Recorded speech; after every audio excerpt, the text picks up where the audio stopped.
அப்படின்னு பார்த்தீங்கன்னா முட்டையை வச்சு ஒரு சூப்பரான மசாலா கிரேவி ரெசிபி தான் ஃப்ரெண்ட்ஸ் பண்ண போகிறோம். இது பார்த்தீங்கன்னா சப்பாத்தி சாதத்துக்கெலாம் சைடு வச்சு சாப்பிட்றதுக்கு ரொம்ப அருமையாக இருக்கும்.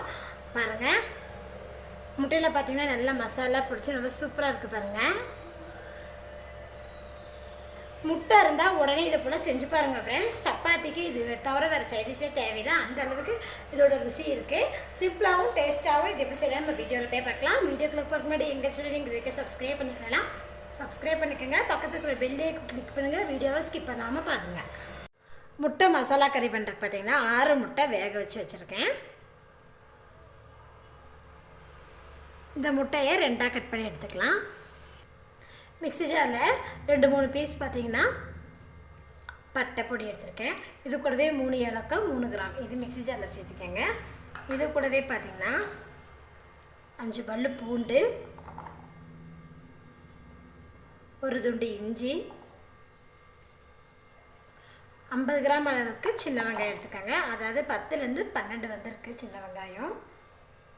இப்போ இது எல்லாத்தையும் சேர்த்துட்டு நல்லா அரைச்சி எடுத்துக்கலாம். பாருங்கள், நல்லா பேஸ்ட்டாக அரைச்சி எடுத்துருக்கேன்.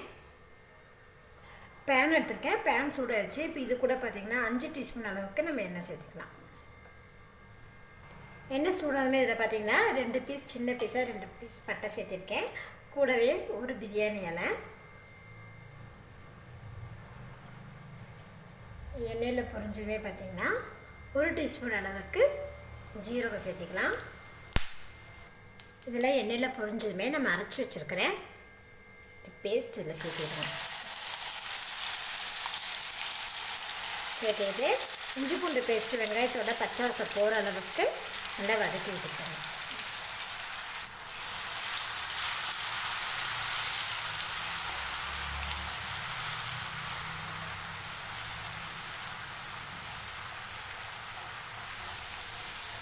இஞ்சி பூண்டு பேஸ்ட்டோட பச்சாசை போகிற அளவுக்கு பார்த்திங்கன்னா நல்லா வதக்கிட்டு, அது இல்லாமல் வெங்காயத்தோட கலரும் பார்த்திங்கன்னா நல்லா சேஞ்ச் ஆகிருப்பாங்க. இந்த ஸ்டேஜில் நம்ம ஃப்ளேம் வந்து லோ ஃப்ளேமில் வச்சுட்டு இது கூட பார்த்திங்கன்னா நம்ம மசாலா பொடிகளை ஆட் பண்ணிக்கலாம். 1/2 டீஸ்பூன் அளவுக்கு மஞ்சள்தூள் சேர்த்திக்கோங்க. மல்லித்தூள் பார்த்திங்கன்னா 2 டீஸ்பூன் சேர்த்திருக்கேன். கூடவே மிளகாத்தூள் 1 teaspoon, garam masala 1 teaspoon, குருமிளகுத்தூள் 1/2 teaspoon, masala பொடிகளை சேர்த்திட்டு நல்லா மிக்ஸ் பண்ணிவிட்டு வதக்கி விட்டுருக்காங்க. இந்த மசாலா பொடிகளோட பச்சை வாசம் போகிற அளவுக்கு லேசாக வதக்கி விட்டுருங்க.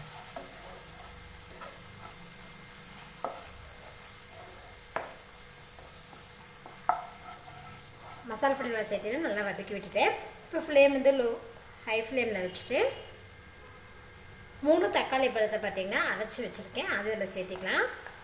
பெரிய தக்காளி பழமாக இருந்தால் 2 சேர்த்திக்கங்க, சின்னதாக இருந்தால் 3 சேர்த்திக்கங்க. தக்காளி பழத்தை சேர்த்துட்டு இதை நல்லா இதோட கூட நல்லா மிக்ஸ் பண்ணிவிட்டு தக்காளி பழத்தை நல்லா வதக்கி விடணும்.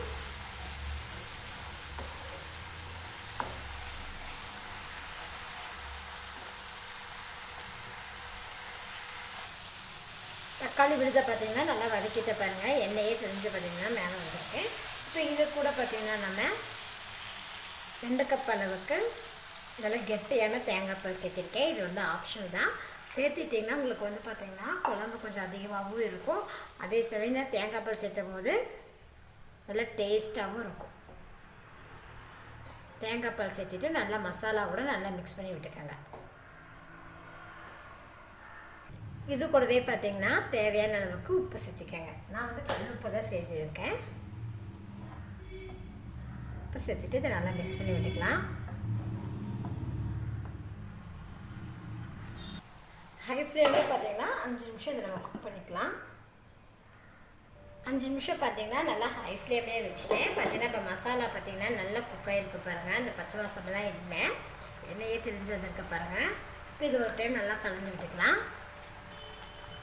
தேங்காய் பால் ஊற்றும் போது பார்த்திங்கன்னா உங்களுக்கு டேஸ்ட்டும் நல்லாயிருக்கும், ஹெல்த்துக்கும் ரொம்ப நல்லது. அது இல்லாமல் பார்த்திங்கன்னா நம்ம வந்து சப்பாத்திக்கோ சாதத்துக்கோ தொட்டு சாப்பிட்றதுக்கு பார்த்திங்கன்னா தேங்காய் பால் ஊற்றும் போது நம்மளுக்கு வந்து கிரேவி நல்லா நிறையா வரும்.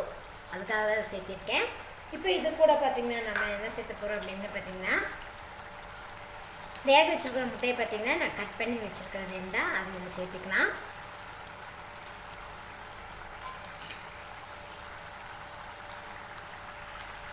இப்போ இது கூட பார்த்திங்கன்னா 2 பச்சை மிளகாவை நான் கட் பண்ணி வச்சுருக்கேன், அது இதில் சேர்த்திக்கலாம். சேர்த்திட்டு லோ ஃப்ளேம்லேயே ஒரு 3 நிமிஷம் வச்சுக்கலாம். 3 நிமிஷம் பார்த்திங்கன்னா லோ ஃப்ளேம்லேயே மூடி வச்சுருந்தேன். இப்போ பார்த்திங்கன்னா நம்மளுக்கு வந்து சூப்பரான முட்டை மசாலா ரெடி ஆகிடுச்சு ஃப்ரெண்ட்ஸ். இப்போ இது கூட பார்த்திங்கன்னா கொஞ்சமாக ஃப்ரெஷ்ஷான கருவேப்பிலையும் கொத்தமல்லி தலையும் ஆட் பண்ணிக்கலாம். முட்டை இருந்தால் நீங்களும் இது போல் செஞ்சு பாருங்கள்.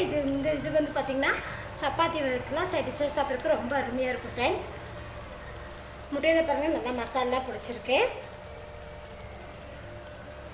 சூப்பரான முட்டை மசாலா கிரேவி ரெடி ஆகிடுச்சு. இப்போ நம்ம ஸ்டவ் ஆஃப் பண்ணிடலாம். நீங்களும் இது போல் செஞ்சு பாருங்கள். செஞ்சு பார்த்துட்டு உங்கள் ஃபீட்பேக் சொல்லுங்கள். என்னோட இந்த வீடியோ உங்களுக்கு பிடிச்சினா லைக் பண்ணுங்கள், உங்கள் ஃப்ரெண்ட்ஸ் ஷேர் பண்ணுங்கள். மறக்காமல் ஆமினா சமையல் சேனலை சப்ஸ்கிரைப் பண்ணிக்கோங்க. நன்றி.